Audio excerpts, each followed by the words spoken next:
Try renting a car with a debit card. Go on. See how that goes. You'll get the same speech at almost every counter in the country. Extra ID, a hold on your account that could freeze several $100s of your actual money for days. Maybe you will need to run a credit check first. Show up with a credit card instead, a card that isn't even your money, and suddenly you're a trusted adult. Keys, please. Enjoy the upgrade. That's the whole contradiction sitting right there at a rental counter in about 90 seconds before you've even left the parking lot. The cash you actually own gets treated like a liability. The money you don't have yet and are only promising to pay back later gets treated like a credential. Now stretch that one moment out across an entire country and ask the obvious question. What happens if the promise disappears? Suppose every credit card in America simply stopped working tomorrow. Not canceled, gone. The plastic is still in your wallet, but there's nothing behind it anymore. From here on, you can only spend money that's already sitting in your account, in cash or in debit. This isn't a prediction. Nobody's flipping a switch. It's a thought experiment. But following it all the way through, further than you'd expect it to go, tells you something most people never notice. A huge amount of the American economy isn't running on money anyone actually has. It's running on money everyone's expected to eventually get. Pull on that thread, and a lot of ordinary things start to look strange. Here's a fact that should bother you more than it does. Your credit score, the three-digit number that quietly decides whether you can rent an apartment, finance a car, or sometimes even get hired for certain jobs, has almost nothing to do with whether you have money. It measures whether you've borrowed money and given it back on time. That's essentially the whole test. A person who's never taken out a loan, never carried a balance, never touched a line of credit in their life doesn't get a gold star for financial discipline. They get what lenders call a thin file. Sometimes no score at all. Not bad credit, no credit. Invisible. The system genuinely doesn't know what to do with someone who simply has the money and doesn't borrow. Meanwhile, someone who's carried a modest balance, missed nothing, paid it off on schedule, gets treated like a financial adult in good standing. Better apartment applications, better interest rates on the loans they do eventually want, an easier time proving they're trustworthy, using a system that only trusts people who've already been in debt to it. Sit with that for a second, because it's genuinely upside down. The country built an entire trust system, one that touches housing, transportation, and employment around the act of borrowing, not around the act of having. And once you notice it here, you start noticing it everywhere else. Certain subscription services quietly won't take a debit card at all, only credit. Some landlords won't consider an applicant seriously without a credit history, no matter how much cash sits in their savings account. Buy a car with cash outright, and instead of being treated as the ideal customer, some dealerships treat you like a mild inconvenience because they don't make nearly as much money on a cash sale as they do arranging financing. If that sounds backwards, that's because it is. It's just been backwards for so long that nobody clocks it as strange anymore. It's just how buying things works. Here's the advice everyone gives, the advice that shows up in every personal finance book and every well-meaning parent's lecture. Spend only what you have. Live within your means. Pay the card off in full. Don't touch debt you don't need. It's reasonable advice. It's boring advice. It's the kind of advice nobody argues with and almost nobody fully follows. Except the infrastructure around you was never actually built to reward that advice. It was built to reward responsible borrowing, which sounds like the same thing, but isn't. Someone who follows the only spend what you have rule to the absolute letter. Cash and debit only. Never a balance, never a late fee, never a dollar of interest paid to anyone, can end up locked out of the exact system that's supposed to prove they're good with money. They did everything right, and the scoreboard doesn't even have a slot for their name. So the real question sitting underneath this whole thought experiment isn't really, what happens if credit cards disappear? It's something closer to, what's actually being propped up by an entire country quietly borrowing a little bit, constantly, without ever once thinking of it as debt? Because once you start asking that question, credit cards stop looking like a convenience and start looking like scaffolding. The kind you don't notice until someone starts talking about removing it. swipe a credit card, and three things happen behind the scenes that you never see and were never meant to. The store gets paid almost instantly, usually within a day or two. The card network, the company whose logo is on the card, takes a small slice of that transaction for processing it. And the bank behind the card takes on the risk that you might never pay them back, and in exchange, collects a cut of every single transaction, whether you carry a balance or not, plus interest on top if you do. None of that, honestly, is the interesting part. The interesting part is what's happening in your brain in the half second between tapping the card and walking away with the bag. Hand over physical cash, and you feel it leave. There's a well-documented quirk in how people experience spending, often called the pain of paying. The idea that watching money physically leave your hand registers emotionally as a small loss, right there in the moment. Swipe a card instead, and that pain gets postponed. If you feel it at all, it shows up 3 or 4 weeks later on a statement completely disconnected from the couch. The dinner, the impulse buy that felt so reasonable in the moment you made it. By the time the bill arrives, the couch already feels like it's always been yours. The cost and the object have been separated in your memory. Same couch, same price, down to the cent, completely different emotional bill. Retailers are not confused about any of this. It's a large part of why so many of them happily eat a card processing fee, typically a few % of every sale, instead of losing a purchase to someone who might have hesitated with actual cash in hand. The fee isn't generosity toward the customer.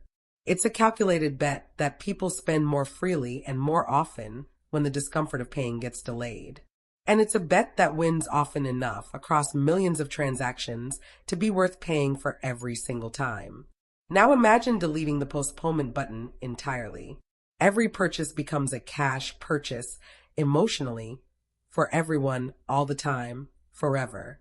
The gas station, the grocery run, the just one more thing at checkout, all of it suddenly costs exactly what it feels like it costs in the moment it costs it.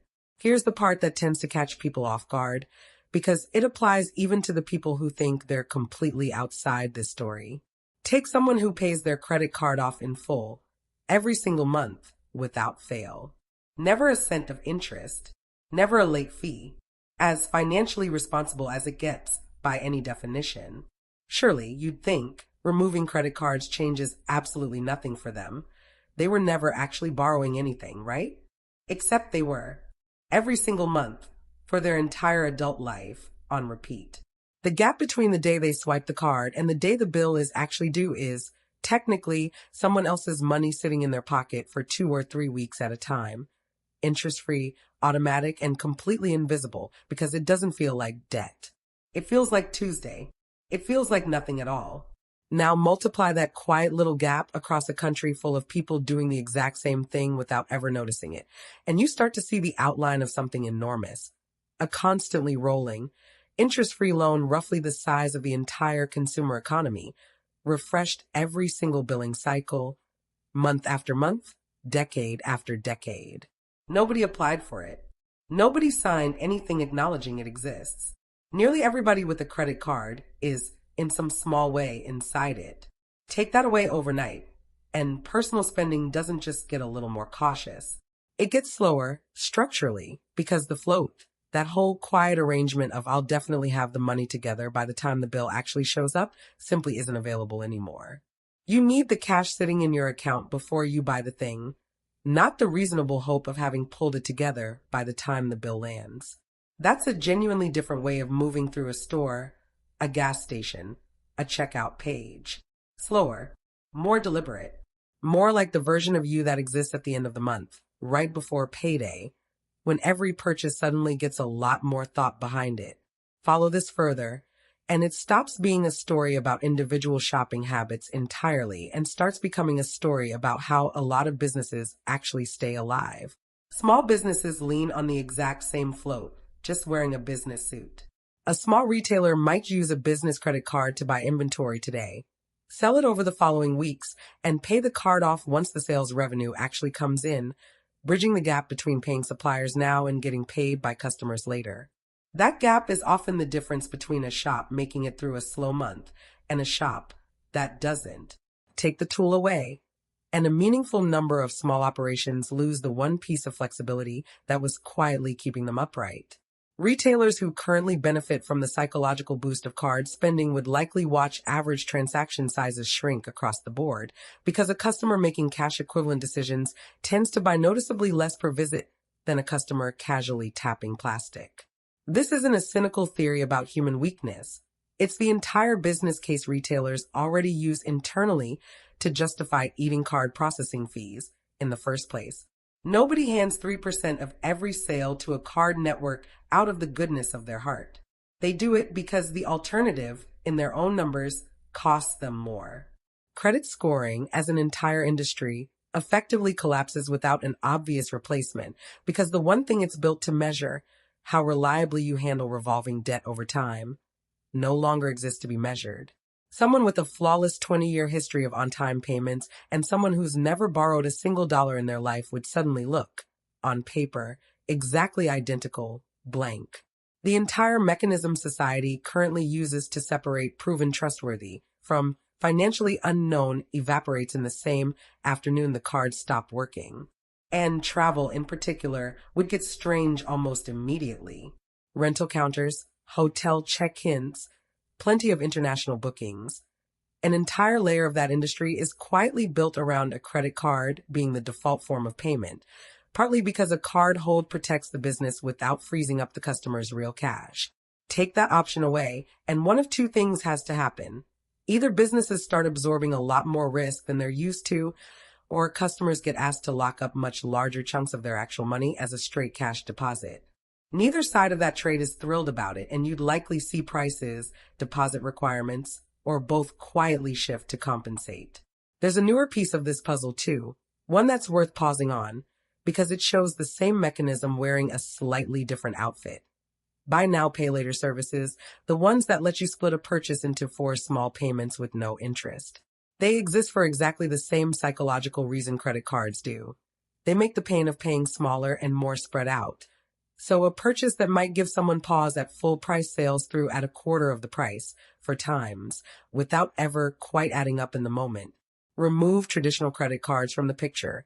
And it's worth asking whether tools like this simply become the new version of the same gap, because the appetite for delaying the feeling of a purchase doesn't go away just because one particular tool for doing it does. So here's what's actually going on underneath every piece of this. Credit cards didn't just make spending more convenient.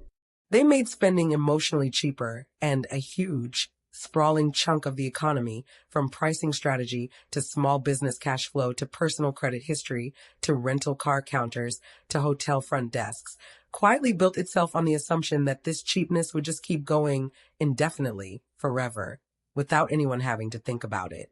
That's the real story hiding underneath this entire thought experiment. It was never really about plastic cards or interest rates or even debt in the traditional sense. It's about the gap, the space between the moment you spend and the moment it actually tangibly costs you something. Credit cards didn't invent that gap. Humans have always found ways to buy now and settle up later, going back long before plastic existed. What credit cards did was turn that gap into permanent, seamless, everyday infrastructure and build a meaningful share of the modern economy directly on top of it, as if it would never need to be paid back all at once. Zoom out far enough, and this stops being a credit card story at all and turns into a story about basically everything. A paycheck arrives after the work is already done, not before. You're extending your employer credit every single pay period, and nobody calls it that. A mortgage lets someone live inside a house for decades before they've actually finished paying for it, and everyone considers that completely normal. A subscription renews and bills you for a month you haven't finished living yet. Even a government running a deficit is doing the exact same trick a shopper does at checkout, spending against a future that hasn't arrived, on the confidence that it eventually will. None of that makes later a scam. It's worth saying plainly. Homes, small businesses, entire supply chains would be nearly impossible to build if everyone had to pay for everything fully, in cash, upfront, every single time, with zero exceptions. The promise, I'll settle this later, is also the exact mechanism that lets an economy grow faster than the literal pile of cash sitting in everyone's checking account at any given moment. Remove it entirely, and you don't just remove the downside. You remove a genuine engine of growth along with it. But it does mean the tidy, well-meaning advice to only spend what you already have is quietly fighting against a system that was never actually built to reward it. You're not just breaking a personal habit if you try to live entirely off cash in hand. You're arguing with decades of pricing models, credit scoring criteria, and business incentives, all of which assumed correctly, for the most part, that most people wouldn't bother. So, what actually happens if every credit card in America genuinely stops working tomorrow? Less than you'd think in some corners, far more than you'd think in others. Individual spending slows down because the cushion between swiping and actually feeling it disappears overnight. Some businesses quietly raise prices or introduce new fees to cover the sale they used to reliably get from a customer who would have hesitated with real cash in hand. Credit scoring needs to be rebuilt from close to nothing, using signals nobody's fully agreed on yet. Small businesses lose a cash flow tool. A lot of them didn't realize they were leaning on until it was gone. And an invisible, interest-free loan roughly the size of the entire country's spending habits, refreshed one billing cycle at a time, for decades, simply stops existing all at once. Nobody designed this as a trick, and it's worth resisting the urge to make it sound like one. The pain of paying is a real, well-documented feature of how people experience money. Businesses noticed it. Banks figured out how to profit from smoothing it over. And everyone else adjusted slowly, without ever really deciding to a world where the gap between spending and paying became so normal, so seamless, that it stopped registering as a gap at all. Which, in the end, is what this whole thought experiment was really about. Not the card, not the interest rate, not even the debt. The gap, that small, comfortable bit of breathing room between the moment money leaves your life and the moment you actually feel it leave. Credit cards didn't invent that space. They just made it wide enough and comfortable enough that an entire economy quietly moved in, and by every indication, has no plans of leaving.